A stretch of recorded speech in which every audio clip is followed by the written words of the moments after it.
Welcome, everyone, to our special focus on spiritual abuse in the month of January. Why January? We've done this the last 2 years. It's because, interestingly enough, January is Spiritual Abuse Awareness Month. And so we didn't know this when we started this series 2 years ago, but it seemed appropriate for us to address this each January because it is a topic that keeps coming around. And it's a topic that's always going to be with us because people are going to be spiritual abused and people will be spiritual abusers. And so we need to keep it before us because it's important for us to be aware so that we are a healthy body believers and people come into the body of Christ have leadership that are healthy leaders and not abusive, of course. And we always want to make sure that there's reconciliation and healing that can take place. And so awareness of that certainly helps that. And so today we're going to be talking about this again with our wonderful panel of Dr. Grant Jones and psychologist Nathan Davis and counselor Eve Austin. And we are going to be addressing this, and we want you to be able to ask questions as we're going along. So what we would ask you to do is to write in the chat box your question, and then my colleague and my associate at the Institute for Ministerial Wholeness, Stephanie Smith, and I will manage the chat box, and we will then pose your questions to Nathan and to Grant and to Eve so that we can answer them in real time as much as possible. We'd ask you to keep yourselves muted, if you could, please, and so there's no background noises that are coming in. And so we're going to begin, and we just want to thank you for being with us today. We've had a record registration with this. At the last count, 134 people have registered. And most people, they don't watch the webinar when it's live because we have people watching it from different parts of the world. But we do know that people that do register end up watching it and then beyond that as well. And so with that, we want to get started today because we want to give as much time to this as possible. And so I'm going to turn this over to Dr. Grant Jones, who's going to begin for us today. And so Grant, turn it over to you now. Thank you, Mark. Appreciate it. And greetings and welcome, everybody. Who knew what would happen 2 years ago and how we ended up here? But, praise God. Great things are happening and awareness. And I do want to just highlight, I'm going to do a couple of highlights of spiritual abuse, but we've got great resources for the last 2 years. 2 years ago, 4 seminars on it, and last year 3, and all the documents that you ever want to need, they're going to be there. Okay, so please, we're going to kind of just go quickly through some of that, but we want to get to why we're putting this on the table again. Why is it important to keep it before us? So real quickly, the definitions of spiritual abuse, 2 gurus there on the screen. I think, Mark, if you can hold, I guess you guys can see the bottom one. But Jeff Van Vonderstein and Vondering, and then go back down, Mark, the other way. Just this, there we go.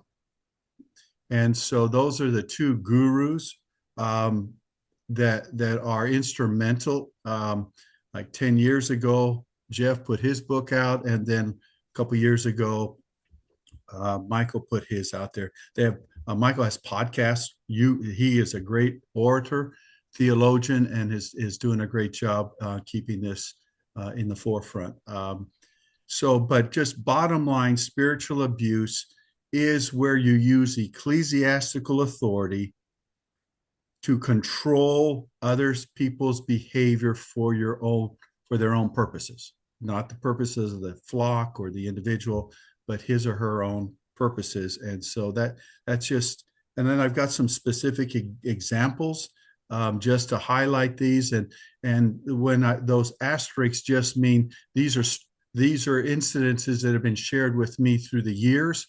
And so that's why I highlight those. But you can get a sense of what we're talking about here. But again, it goes back to a person in a spiritual authority position that has power and decision over individuals and uses that for his or her personal gain at the detriment to the individual that he or she is controlling. So let's just go forward with that, Mark, just up a little bit more. You guys can see. By the way, please, my email there, grantjonesphd@gmail.com, in the chat box. Email me and I will give you all 4 documents that we're going to highlight today, in addition to this PowerPoint if you want it. But what I want to focus on, one of the things that was asked, why are we doing this? And the frequency, how often, how many times does it occur? And so, Mark, if you'll just raise it up to the frequency slide, there, right there. The best study so far just came out in 2023. They estimate about a third of the U.S. adults have experienced religious trauma at some point in his or her life. That is similar to spiritual abuse. A third. Now, can you imagine? I mean, I think the percent of people that struggle with depression is like a fourth, 1 in 4 of every American. If we had stats that said 1 in every 3 people were sexually assaulted, what would we do with that information? So it's not something that is isolated. It really is a serious issue in the United States. And we don't have any studies overseas. Even APA came out, American Psychological Association, with their article. They estimate about 22% left the faith because of religious trauma, spiritual abuse. So 1 in 5 in that sample had actually left their religious beliefs and mores. This is a new study, the effects of spiritual abuse, and this from recent studies. Mark, if you could raise it up there. This just has come out in the last couple of years, and this is another reason why we have to stay focused on this topic. It's there in all our churches at some level. We got to be careful about it. Even our own personal lives. Okay, we have to take a look at ourselves. 65% of survivors report long-term psychological effects. 70% of the victims still experience feelings of guilt and shame about religious abuse. Everyone that knows me in detail knows I am the toxic shame guru, because toxic shame is the most destructive force that Satan has unleashed in this world. And that is a sense I'm flawed, defective, and broken, and I can't be fixed. And I'm not worthy. That is started in the Garden of Eden, was the very first thing that Satan said to Eve. What do you mean you're not as good as God? So 45% of children report being told they were sinful or unworthy. Anxiety, depression, common. Female victims are twice as likely to report religious abuse compared to male victims. Twice. 22% of individuals who leave highly controlled religious groups report experiencing emotional trauma. 7 years is the average length to finally report the incident. 7 years. 48% of survivors feel that religious authorities failed to provide adequate support after the abuse was disclosed. Half. And then 49% of survivors report the abuse was justified through the religious doctrine. So, yes, we have to talk about it. This is deadly. This actually affects spiritual souls, eternity. And to say, well, it's isolated or it just happens so often, it's not really a big deal. That is exactly the lie Satan wants us to believe. He doesn't want to address this issue because then he doesn't have to do any work. Quote unquote, religious people are doing his work.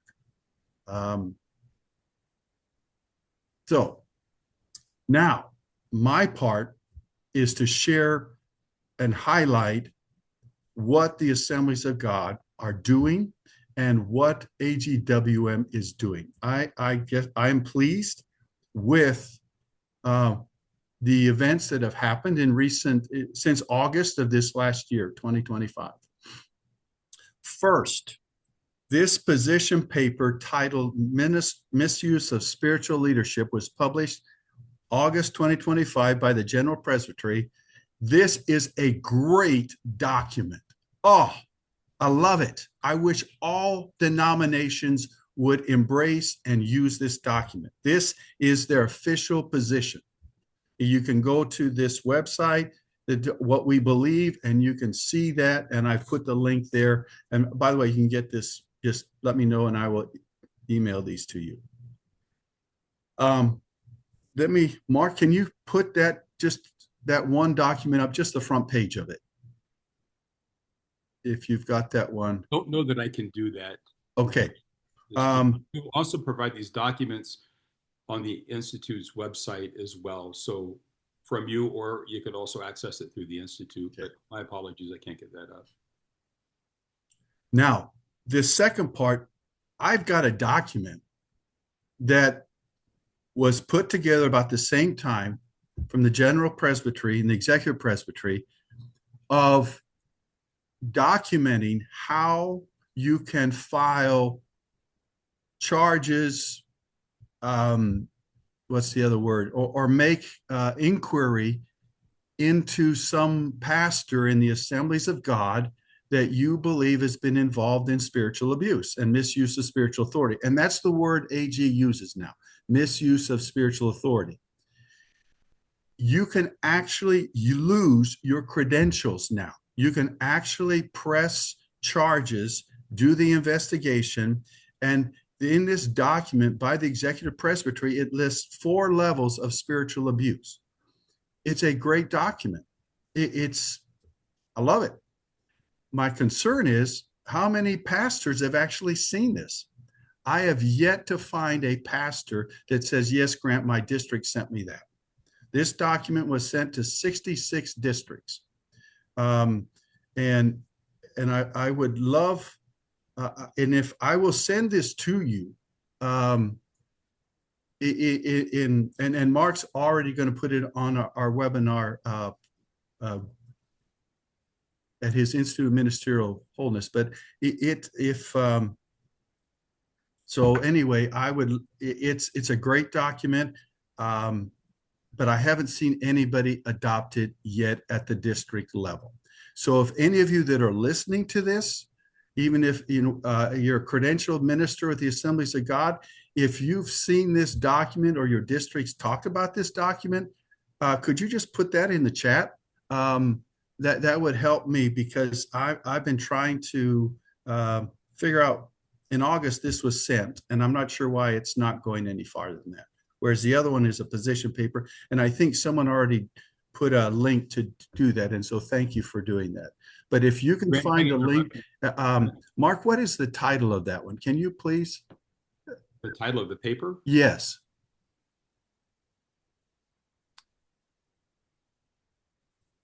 Misuse of spiritual leadership. Okay.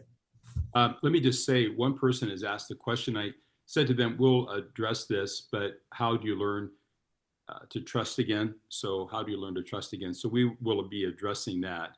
Yes. Nathan's going to take care of that. And then there's the link in the chat box to the paper itself. Someone asked, this is the position paper, not the disciplinary guidelines. I found the position paper, but not the latter. So I don't know about the latter either. Maybe while Eve and Nathan are talking a little later on, I will kind of pull up that front page of that document when we get a chance to do that, so you can actually see it. Yeah, Grant, this is Nathan here. What I have in front of me is titled Disciplinary Guidelines for Misuse of Spiritual Authority. That's it. And in the middle of it, you'll find a report of potential inappropriate conduct. It's a form that you can fill out to submit. This form is really meant for people with an AGWM who experience misconduct, but it has also been sent out to the districts. And so we're at a crucial point now where we have started doing things in AGWM to help counteract spiritual abuse. but it's time now to migrate that to the district level, as Grant was just talking about. And thank you, Dr. Ashley, for, I think the position paper's been there. And so thank you in the chat. But this other one that Nathan just talked about, that's the one I can't seem to find anywhere other than the document that was sent to me. So, but let me piggyback to what Nathan just said. I am so pleased with what AGWM is now trying to do. So Mark, if you could go to that, move up the slide a little bit, what the Assemblies of God World Missions is doing. There we go. We got a busy chat box this morning. Let me just go ahead and address this as we are moving along, as I said we would. Cindy, I believe it's pronounced McKeel. If I mispronounced that, I apologize. She asked, will you speak on the issue that when we do not address spiritual abuse, we are also hindering the spiritual health and wellness of the abuser. Allowing abusers to go unchecked keeps them from walking a path of repentance and forgiveness. It also allows them to keep a descent into the abuse of power, causing more harm to others. Perhaps that will be addressed by Nathan. I also want to say, go back to our archives on the Institute in January of 24 and January 25. We have a 4-part series in January 24 and a 3-part series in January 25, where actually we do have a spiritual abuser who repented and was healed, and in one of the webinars as well. And it's an excellent webinar as well. So there's a lot of information over the last 2 years that we've done in 7 webinars on this topic. So let me speak to what Cindy has said. Clearly, the document that was sent out by Donna Barrett's office and the executive presbytery, if you have a concern about somebody that you believe is a spiritual abuser, there is a process now in which you can go to the districts and file an inquiry into the event that you're struggling with. That is now official AG policy. Any credentialed minister from the district can be interviewed and investigated for alleged spiritual abuse or misuse of spiritual authority. That is the official policy of AG. And so Grant, one other item to your point in the chat box is by Lillian Davis. She asked, is the document sent when the licensure is renewed? I don't know. I don't know. Some of these things are at the district level, and we have a lot of districts in the Assemblies of God. So the district would probably have to be checked with concerning that. Now, AGWM now has gone, I'm impressed with AGWM. I appreciate what their efforts and what they're trying to do now. I wish it would be a little bit more public, and but nonetheless, steps have been taken to address the issue of misuse of spiritual authority. Dr. John Easter sent a report out to all the missionaries. You will have a copy of that letter. We will upload that, and you can see that, in which he addressed the inquiry into alleged spiritual abuse with AGWM that was started by the General Secretary, Donna Barrett. So they had an investigation, and the report went to the executive presbytery. And so that's definitely was good. And he outlined the policies and procedures that AGWM was going to implement. And I've included that letter as well. The big thing that I thank Dr. Easter for doing it is that he included in another document the process, procedure, protocol to follow if any missionary believes a AGWM leader has been misusing his or her authority. It's an actual step-by-step document. It's a template that you fill out. And once you've completed that, then you send it to agwmfeedback.org. I will also include that in any documents that you want from me. And then let me go a step farther. the new this is awesome. This is awesome. I commend AGWM. There's still things to do, but you got to. The new member care director, Aaron Santemeyer, is really doing an amazing job. He's trying. He is there. His heart is there. He has implemented some applications and resource applications. I'm trying to think.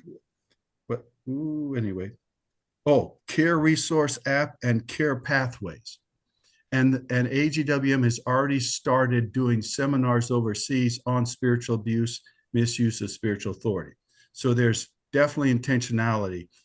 And Aaron clearly is on board to helping all missionaries.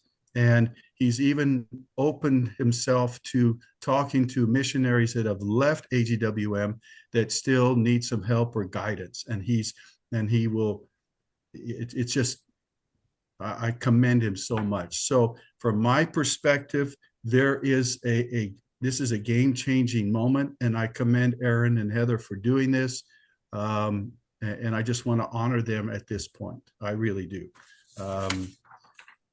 And so that's kind of my point. My last slide here, spiritual abuse resources. Those are good. Those is what we've used before. And so I just thought you can research those. One more thing, one more thing that I wish I'd put on this slide and I forgot to do it. There is an instrument, a great empirical instrument called the Spiritual Harm and Abuse Scale Clinical Screener. This is an empirically validated instrument that you can use to determine if you qualify or if people qualify under the rubric of being spiritually abused or mistreated. So that's me. I'll turn it over to Mark, and he'll go to the next level.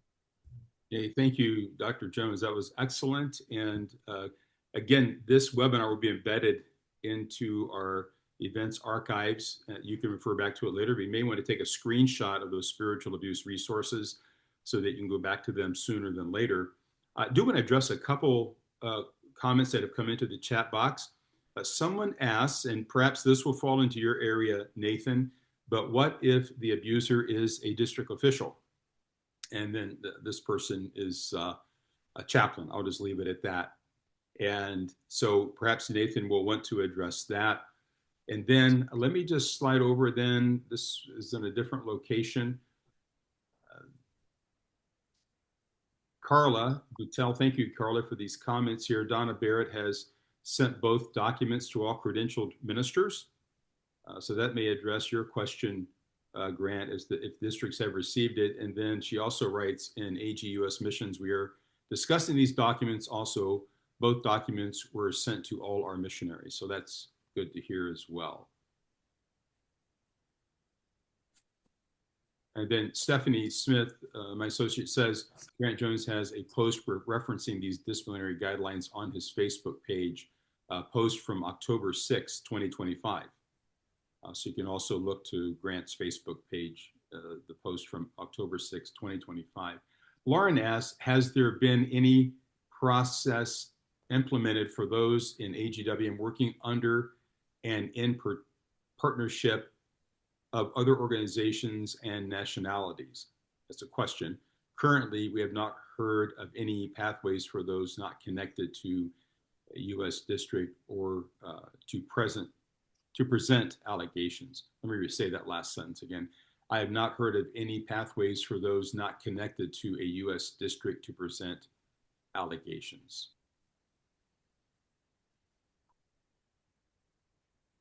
I don't know.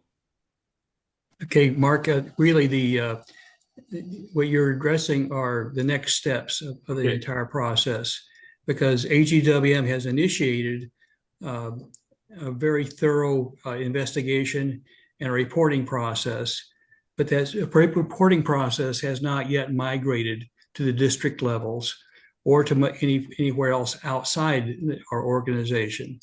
So that's the next critical steps that are needed. So we've had fantastic progress with AGWM over the last year, and Dr. John Easter has really indicated a willingness to address this. He has a very soft heart, a very concerned heart, because he loves missionaries. And so they've been very aggressive. It seems slow to many of us, but it's been very thorough, very thorough. So like Grant, I really commend AGWM for taking their time and putting out excellent resources. But they're only for AGWM at this point. And each district needs at this point to go ahead and take the AGWM template and determine what they're going to do within their district. It's over 60 districts. And so, we have a possibility we could have 60 different processes within the district. But the reality is that that's the next critical step is to have the districts go ahead and outline a similar process within each district to what AGWM has. And that will be probably slow coming, but at least we have an excellent start with AGWM providing a template now. The same thing will go for missionaries who are working with other organizations like SIL and Team and Frontiers and so forth. The reality is that some of those organizations do have a really good process internally, and some don't. In cases where they don't, when it is our missionaries, an AGWM missionary who is being abused, we can expect that John Easter will take a very aggressive approach towards them, and possibly even pull our missionary away from them to preserve our personnel. But reality is that each organization outside of AGWM needs to do their own diligence, including our districts and including other missionary fellowships with whom we work. And hopefully that'll kind of help you understand we have great progress and we still have miles to go. If I could just interrupt, Nathan, I want to address some things that have come up in this, just so that we're doing this in real time and people who watch this later have this information too. Cindy also writes here, I will also add that Dr. Diane Langberg has some good writing on harm and abuse on the church that includes spiritual abuse and cover up other types of abuse within the church as well. So Dr. Diane Langberg is Cindy's recommendation as well. Again, this webinar will be posted on our events archives and our YouTube channel later today. And let me just go on and just make sure I'm covering everything. Have any of the former missionaries been contacted by AGWM? Grant, Nathan, do you have any comment to that? I personally haven't heard of anyone being contacted. I think at this point, those foreign missionaries who would like to have help, Aaron Santameyer has indicated he is more than willing to provide help. Naturally, he can't do absolutely everything, but his heart is in the right place, and he's willing. He has publicly said he's willing to provide help.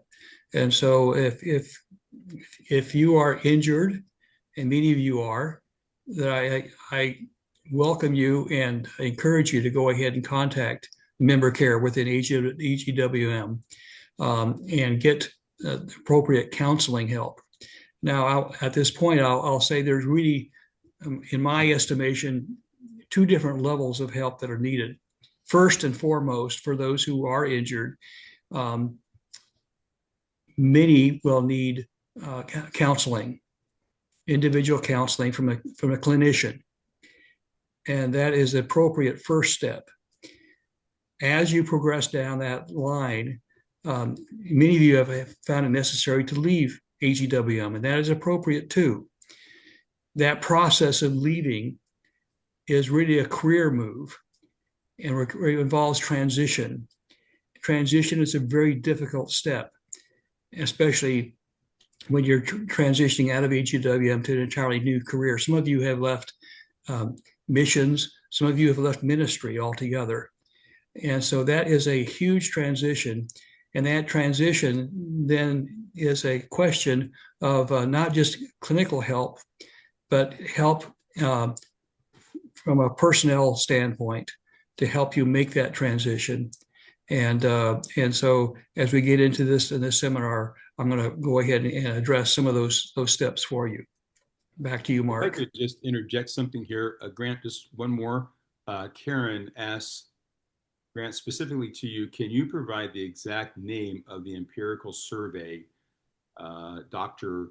Jones mentioned that you regarding the presence of spiritual abuse? So could you mention that exact empirical survey's title again?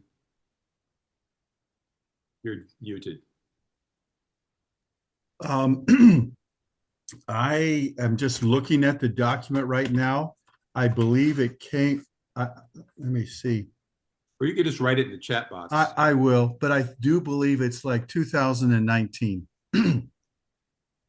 I'll confirm. Title of it?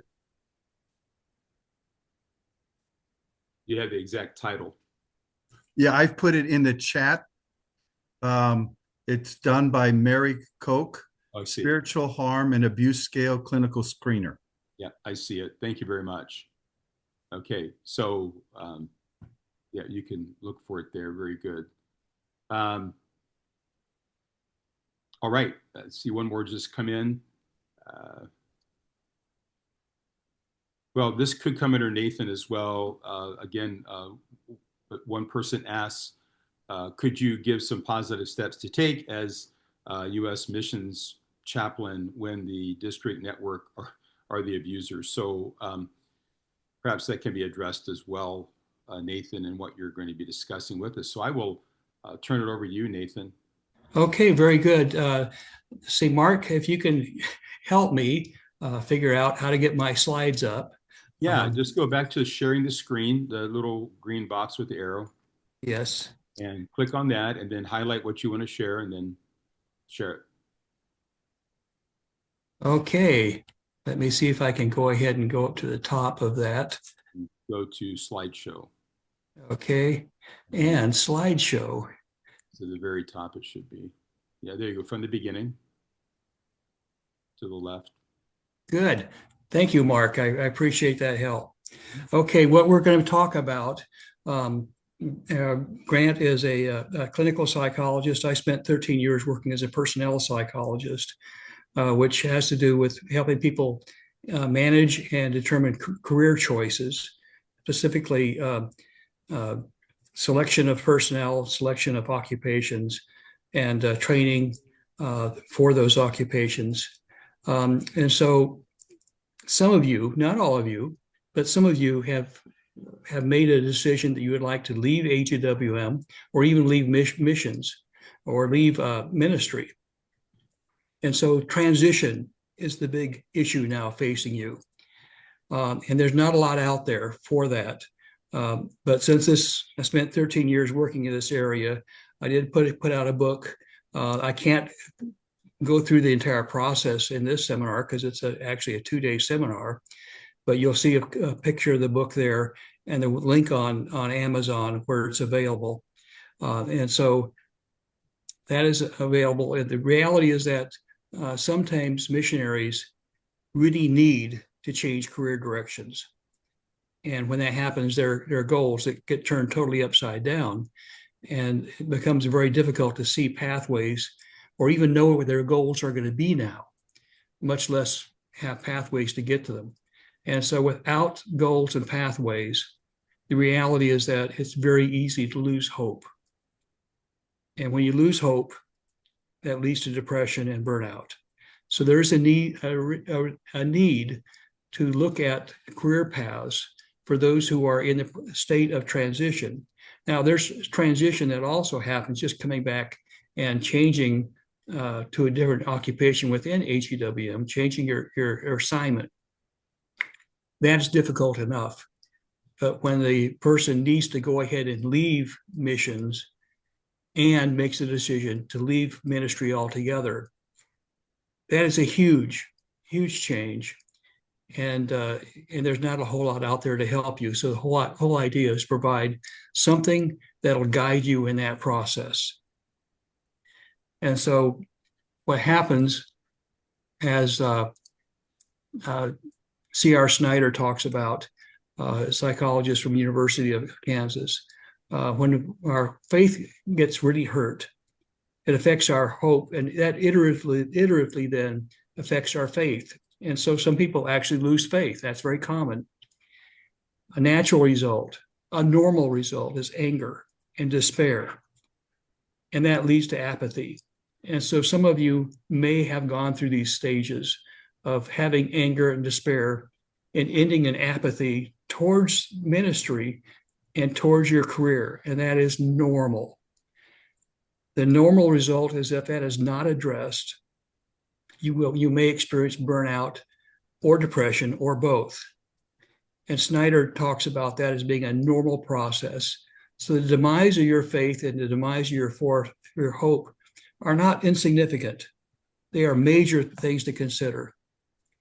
The effect is that when we have high hope, work feels exciting. I know every one of you have been there where work is exciting and you have a lot of hope. There comes a time when your goals get inhibited. It affects your energy level and it makes it hard to work. When those goals get firmly blocked through abuse, and you wouldn't be on this website unless you have experienced abuse. When your goals get firmly blocked, emotional exhaustion is a normal result. It leads to feeling no hope and feeling like you can't get going. So this is a normal process that C.R. Snyder talks about in his Handbook of Hope. So for those of you who are wanting to make this choice, and some of you have already done it, we want to help you with a successful transition into whatever new career or career change that you were contemplating. And that transition is really going to mean shaping a new identity for yourself, because you have it or had an identity within AGWM. And the question now is, who am I going to be now? And what does that mean for me emotionally and spiritually?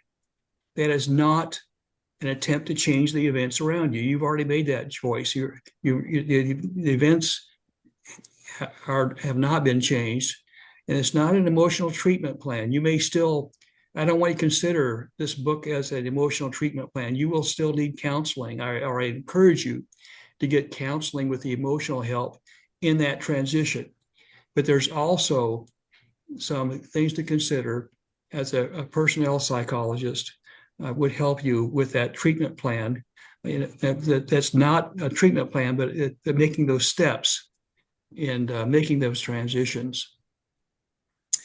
So there's a lot of research out there basically saying that hope includes goal-oriented thoughts, mainly goals that are attainable, but they're somewhat uncertain. But they all, more importantly, include pathways on how to achieve those goals. And as we develop multiple pathways, more than one pathway, then if one pathway gets blocked, we can still have hope in attaining that pathway and attaining that goal. So multiple pathways becomes a very important tool to use. And our faith, both spiritually as well as otherwise, faith ends up being a belief that you can initiate and sustain your pathways to a goal, combined with motivation to do it. Now, I know that doesn't sound like a spiritual definition, but that is the psychological definition. And for me, as a retired psychologist, I also adopt that as a spiritual definition. It's a belief that God will help me to initiate and sustain a pathway that He is directing. And it's a belief and motivation given by God to go ahead and proceed in that pathway. And so the same concepts apply to us as Christians also. But as you and I and anyone who's been who's my age or older, all of us have had damage from abuse at somewhere along our route, and our goals and pathways and faith get damaged from that abuse. Robert Emmons is a very well-known psychologist from the University of Berkeley. His research shows that our behavior is intrinsically goal-oriented, and those goals get impacted during transition. C.R. Snyder, in his Handbook of Hope, references 9 different domains that we need to develop. These are domains that you need to consider during transition. Unfortunately, many of us ministers, we only have number 9 there, our work goals. And when those get abolished during transition, we don't have those other 8 already developed. And so we end up floundering. And transition, we can easily get stuck in transition. And the grief can stick us and make it impossible to make a smooth transition. So C.R. Snyder talks about developing academic goals. If you don't have academic goals, this book will help you develop those academic goals. I always tell people during transition, if you don't know what else to do, go back to school. And the school will help you, that education will help you then find your new goals and new career. But these are 9 domains that every healthy minister needs to develop. And unfortunately, many of us don't do that. And so if you don't have goals in all 9, I don't want to flog you or criticize you, but this book will help you and guide you in developing goals across all these domains so that when your work goals get obliterated during a transition and by a need to transition, your life doesn't all come to a halt.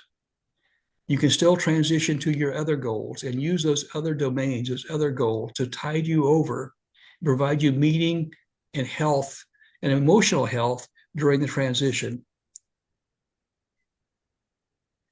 So that's really what I wanted to do is introduce you.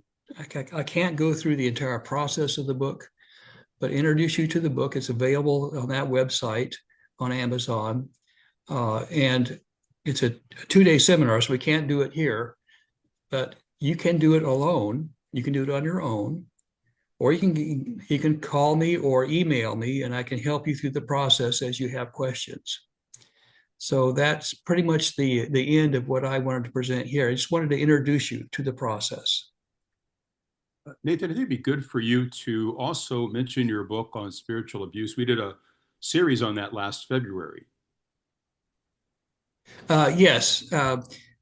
Grant has already introduced you to some really good books on spiritual abuse. My book is not so much it is on spiritual abuse, but it's on abuse in general. My point is that before a person becomes a spiritual abuser, they are almost always just an abuser.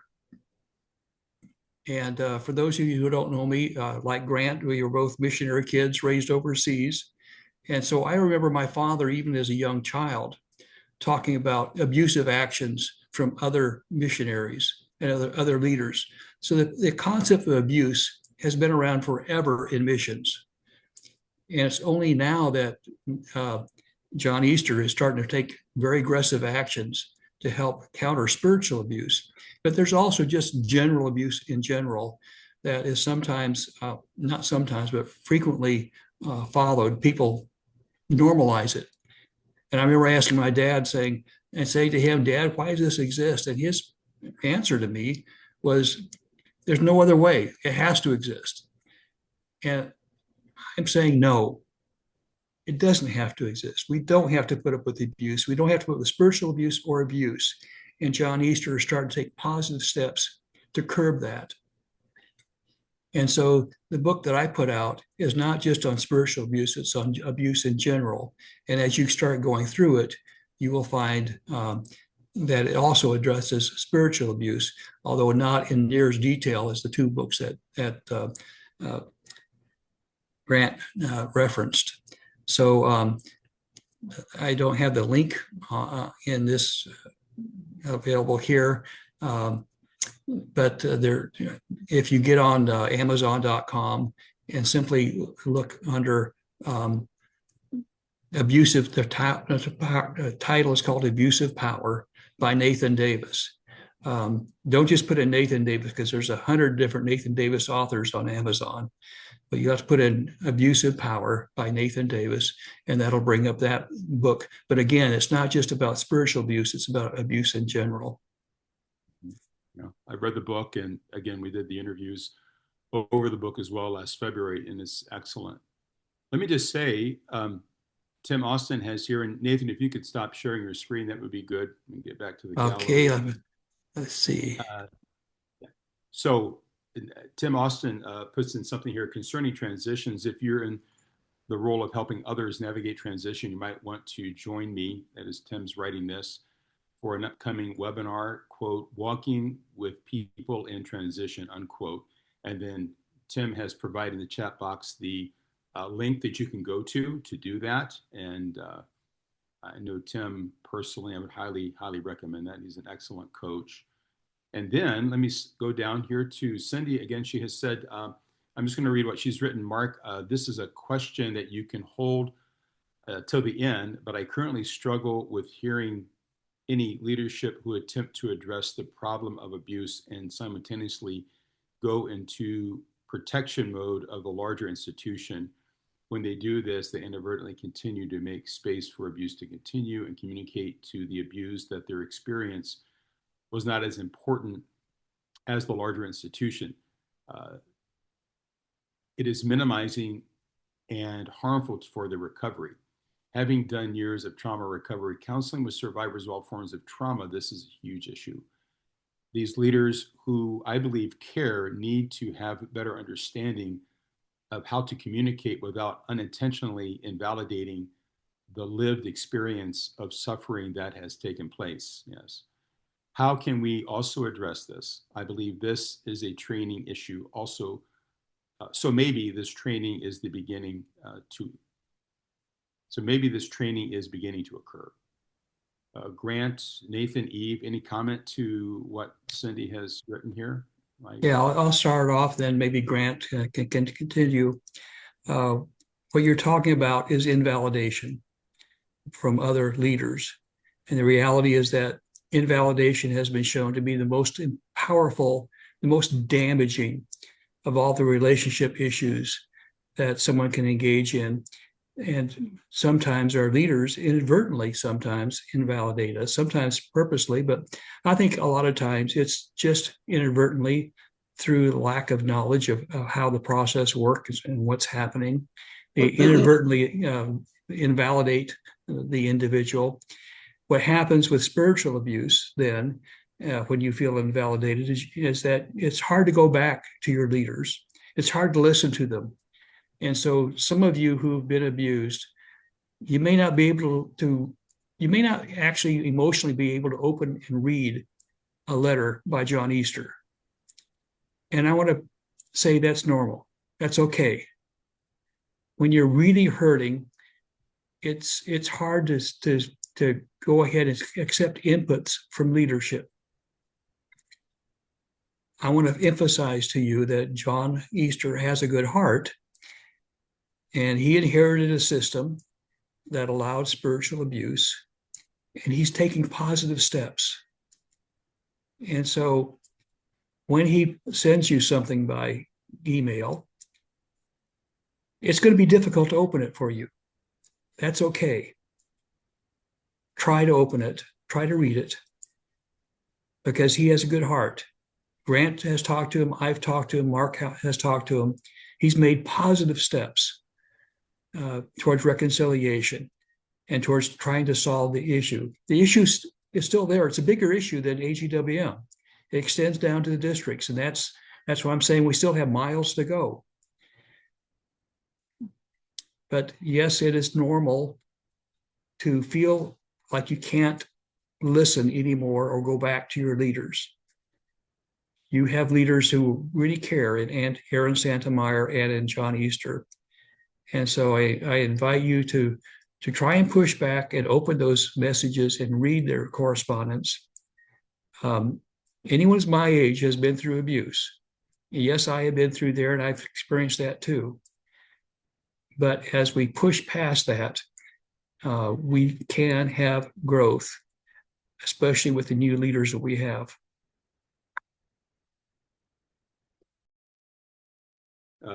Stephanie Smith writes this: can we address the difficulty in reaching out to resources, Aaron Santameyer or other leaders, or counseling resources when wounded? Also, how do we discern when to stay and when to leave? Let me address that, and I want to make sure we get even here. Yes.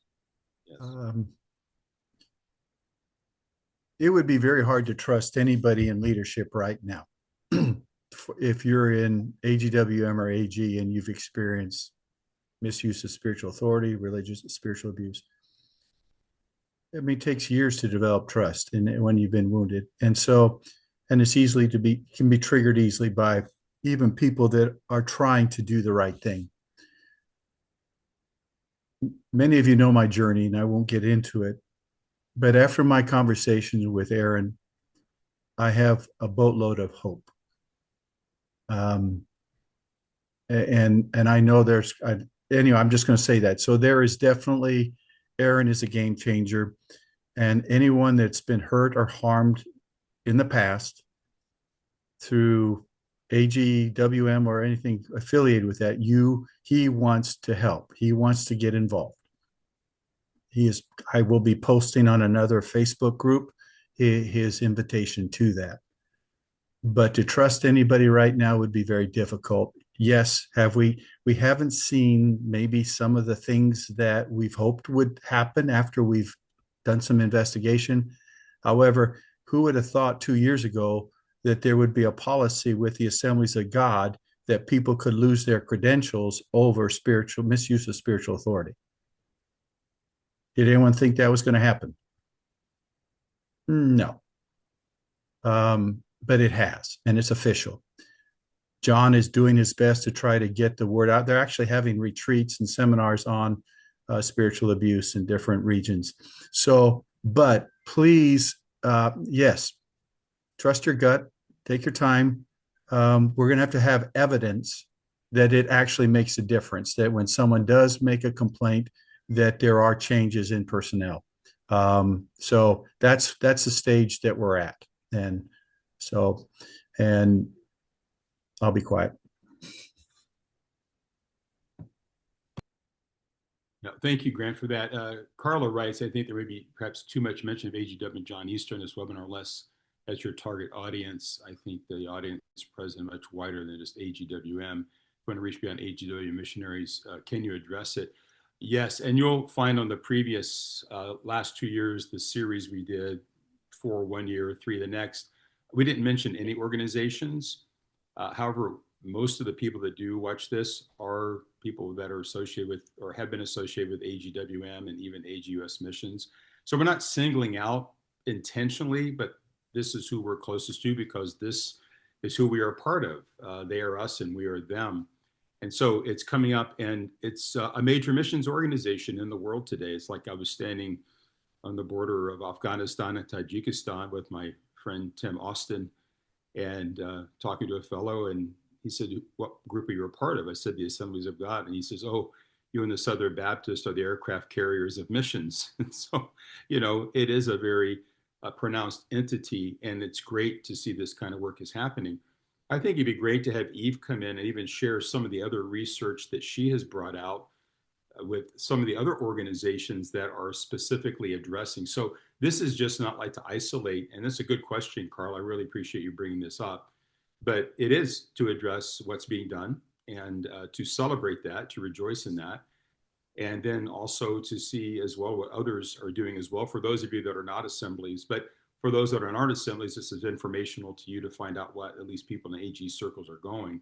And the Institute for Ministerial Holiness is not only Assemblies of God. We're for anybody that's a professor of the Apostles of the Nicene Creed. That's pretty much our statement of faith, because it wouldn't be for all of those that are out there that call themselves followers of Christ. Let's address that, but I also want to make sure that I bring in what Heidi has written here.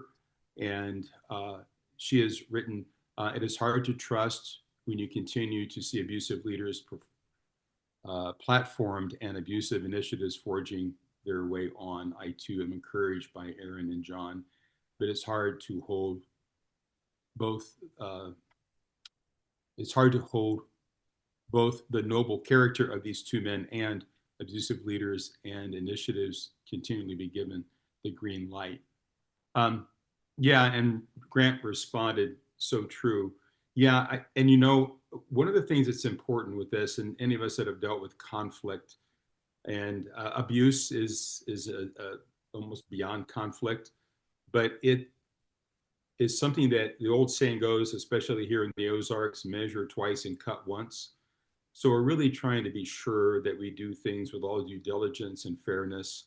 And Heidi, I empathize with what you're saying, and not experienced what you've gone through, but I believe we're heading in the right direction, if I can say that. I know it doesn't bring satisfaction, but I do believe we are much further along, as Grant said, in 2 years than we ever thought we would be, at least with organizations that we've been a part of and still a part of. And going into the future, I think it's hopeful, but what you're saying is true. Yeah, like Grant said, it's absolutely true. I think we have one more here. Yeah, you're welcome. You're welcome, Carla. So Eve, your thoughts. You haven't yet spoken, but you are wonderful to listen to because you always have so much to say, and it's always relevant and meaningful. And you're part of our Institute team. And let me say this, by the way, quickly. If you go to the About Us area on the Institute for Ministerial Wholeness website, you'll see Grant Jones, Nathan Davis, Dr. Beth Jones, who is Nathan's wife, and then Eve Austin as part of our recommended psychologists and counselors that you can go to.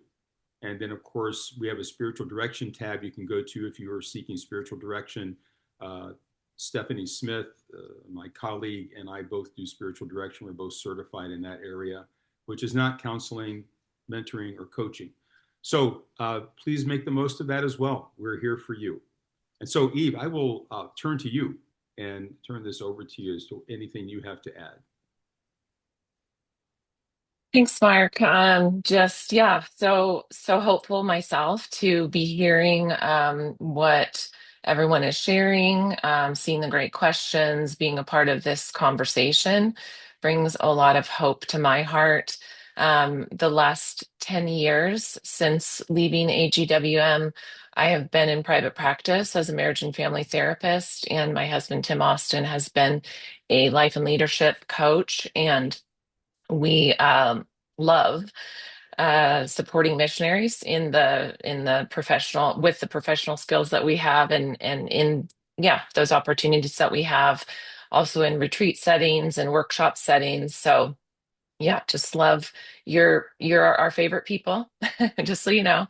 Actually, TCKs are my favorite people personally, and then the adults after that. So I'm a little biased, but to answer a couple of the questions that came up or hit on a couple of the topics that came up, if you are seeking, so the care pathways that talks about, do you need a therapist? Do you need a spiritual director? Do you need a life coach? What kind of support might you need is what that care pathway is helping you figure out. And you do not need to, just to be super clear, you do not need the permission of anybody in leadership to seek out that support. You have the agency and the opportunity as an individual to seek out any kind of help and support you need. And you don't need to contact personnel and member care for that or ask a team leader for that. You find that person. If you do need help finding that person, I do think there are, of course, leaders that can help or will help with that. Personnel and member care is glad to help with that. But really, I would encourage you to reach out to someone who is in a member care or soul care genre already. reach out to somebody that you know that already works in those circles and just say, hey, I am looking for some referrals. Can you give me a couple ideas on a coach or a spiritual director or a therapist that I can reach out to?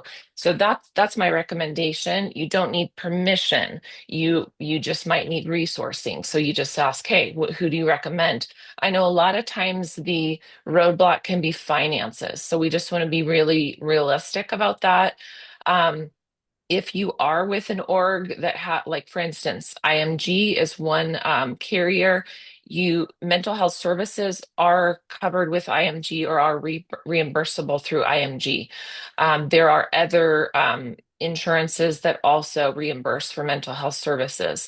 Unfortunately, usually spiritual direction and life coaching aren't included in that as reimbursable expenses. But I would also encourage you just to reach out to your member care point person, coordinator in your region, whatever that is, and say, I am going to, again, not asking for permission, but just in a respectful way, saying, I am going to employ the services of a spiritual director or employ the services of a life coach. And I would like that to be covered with work expenses. And I would like you to help me navigate that process. So again, you're just asking for what you need in a very respectful way, not asking for permission to do that. So that's yeah, one thing I wanted to touch on to the point of what Mark was mentioning with this very small sampling. I looked at 8 different orgs. So again, it's a small sampling. It's just me really contacting friends and colleagues that I have in the soul care and member care circles around the globe. And that was 8 different organizations. And just to let you know, uh, yeah, today we've highlighted a lot of what's going on with AGWM and the documents that are available, just because that's what we have access to, and that's what a lot of us have had connection to. Tim and I were 20 years with AGWM, and we're still credentialed ordained ministers with the Southern Idaho Minister Network. So, yeah, that's just what we're talking about a lot of, because that's where our connections lie. But there are other organizations in the same position that are feeling the growing pains, let's say, of these kinds of conversations and having to respond to allegations of spiritual abuse. And they're putting protocols and processes in place. They're creating documents just like AG has. So we're not alone in this as an organization. There's some organizations that I surveyed and they don't have anything in place. They don't have any documents yet or protocols. But everyone that I talked to in those 8 orgs said we need them. We know we need them. We haven't quite got there yet, or they're somewhere in that process. So we say kudos to them. And also, we have been sharing what AGWM and AG has in place with other organizations. I know Aaron Santemeyer just spoke at a conference where he shared with other orgs to just say, hey, this is what we're developing, this is what we have in place, and this is where we're going with it to help other orgs. Because, yeah, do we need to reinvent the wheel? No. Why not share the resources we have, right? And help all of global work to have these good processes and protocols in place. So that addresses that. If you've ever heard Mark Hausfeld share a sermon or a talk or a teaching, he is usually at some point saying, so what? Is that right, Mark? Yeah, Like what's the so what's the so what? Okay. So I'll wrap up here with what's the so what of what we've been talking about this last hour. And really, there's 3 potential takeaways for us. I think the first one is at an individual level, and that's just self-examination. So that's just me saying, as a leader, so this is 35 years in ministry for me at this point, which includes being married to a pastor, ordained myself, being in missions, and then now in the ministry that I have as a marriage and family therapist. So over the span of 35 years, who have I led and how have I led? So this self-examination of, I'm going to ask the Holy Spirit, or I have actually already bring to mind if there's people I have led over these 35 years in a way that was hurtful or was abusive. And if I'm wondering if I think there's a chance of that, but don't know for sure, of course I'm going to reach out to them and say, hey, I'm wondering about this exchange we had, and I'm wondering about how that affected you, and I would love to reconcile and repair that if need be. So that's the first step, really, is me examining my own heart, my own life, and my own leadership over the years. The second step would be if I am US based, which I am right now, Tim and I are, or of course we have district connections even when we're living globally. But if we're US based, who can I have this conversation with? Just offering these resources, and as we highlighted early on, Grant was talking about, these documents are available, but most district ministers don't know about them. Maybe district superintendents don't know about them just because they're newer, right? So it's no fault of their own. So can I be the person that says, Pastor, can we take you to lunch, or can we sit down and can I just share these resources with you? Or to district superintendent, Tim and I get to actually meet with our district superintendent here in Southern Idaho tomorrow and just say, hey, have you seen these resources? And also, can we help in any way to get these disseminated to our great Southern Idaho ministers?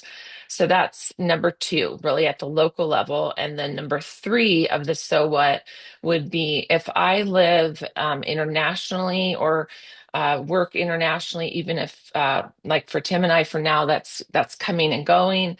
When we have our international ministry times and those leaders that we are connected with there. So are there conversations there? What conversations can I have in my circles of influence? It's really us each looking at where are my circles of influence, and how can I have those conversations with people in those circles of influence? And those might be teammates if you're based internationally. Those might be team leaders, area directors, regional directors, member care coordinators.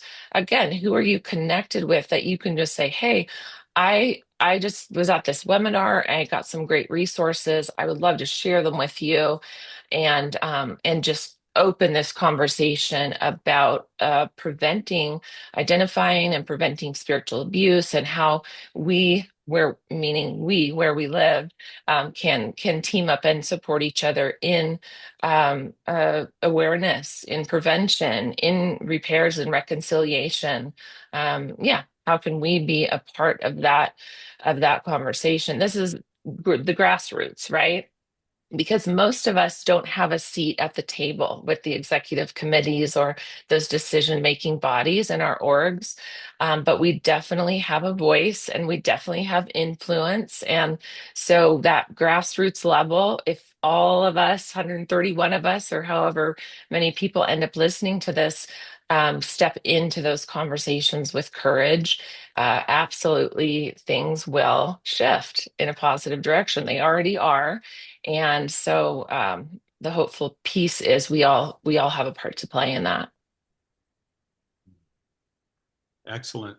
Excellent. Thank you so much, Eve. And Mhm. perhaps Eve, even some of those organizations that you did some research on, you could send them to Stephanie and me, and we could post them on our Institute site as well, because some people may want to take a look at what other organizations are doing. We know it's not an exhaustive study, but it is good to see what some of the major organizations are doing. And then there are some that aren't. So it's good to see that. So if you could please do that, we'll share that then on our website and direct you to that. Let me just say, as we begin to wrap this up, I'm going to thank Dr. Jones and Nathan Davis and Eve for their time today and just the excellent presentations. Thank all of you for taking your time to be with us today as well. We encourage you to push out the information as Eve has suggested. This webinar will be embedded at some point today, and you can then share it with other people also. Most people do watch these webinars at different times because people are awake and asleep at different times as well. And we had one person went off and they apologized, but it was 1 a.m. where they were. But we want to also direct your attention to next month. We're going to be doing a February focus on health. Ash Wednesday is February the 18th, but we're going to be focusing around that theme, the aspect of physical health, because Ash Wednesday reminds us that we are made of clay, and for us to reflect on ourselves as we go into the Easter season. But we're going to have on February the 4th, former emergency room physician, Dr. David Marks, who is now focusing on functional medicine. And you may ask, what is functional medicine? It asks, instead of asking the question, what disease is this? Functional medicine will ask, why is this happening? So what functional medicine does, it identifies underlying drivers such as inflammation, insulin resistance, gut dysfunction, hormonal imbalance, toxic load, chronic stress, or nutrient deficiencies. And the goal is to help people learn how to be proactive, to take a deeper, more durable approach to healing themselves by diet and exercise than temporary symptom relief. And I have to say, and I'm embarrassed to say this, but over the last 13 years, I've lost 92 pounds. And that was just through not eating as much and watching what I eat and exercise. Health comes by exercise, and I'm healthier now. I'll be 68 next month. I'm healthier now at 68 than I was at 48. And I know it's from changing my lifestyle. So functional medicine really dives into how we treat ourselves, CELL, how we treat ourselves, which leads to how our organs and everything functions in a healthy way. So we're going to start out February the 4th with Dr. David Marks. And then we're going to have Dr. Mark Andreessen.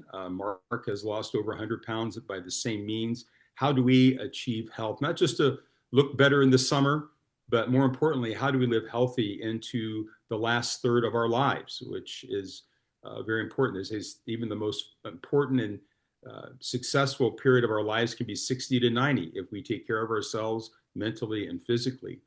And then we'll do an Ash Wednesday focus on February the 18th. And then we're going to wrap up with two primary care doctors, Dr. William Graham and Dr. Luke Van Kirk, as they talk about medicine, health, and spirituality. And so we'd love for you to be a part of that. And before we go, I see a couple of things have come in. And I will ask, does anybody have any more questions before we leave today? We were going to end our webinar, but if you do have a question, we are happy to answer it because it's such a vitally important topic. And thank you for all the positive comments and your responses to this webinar. So any more questions? If not, we'll close out our time together and I'll ask our panel of experts to hang around after we close down. So any other questions? Okay. Well, with that, thank you for being on today. It was a real joy and honor, and we look forward to seeing you next month. God bless you. Bye-bye.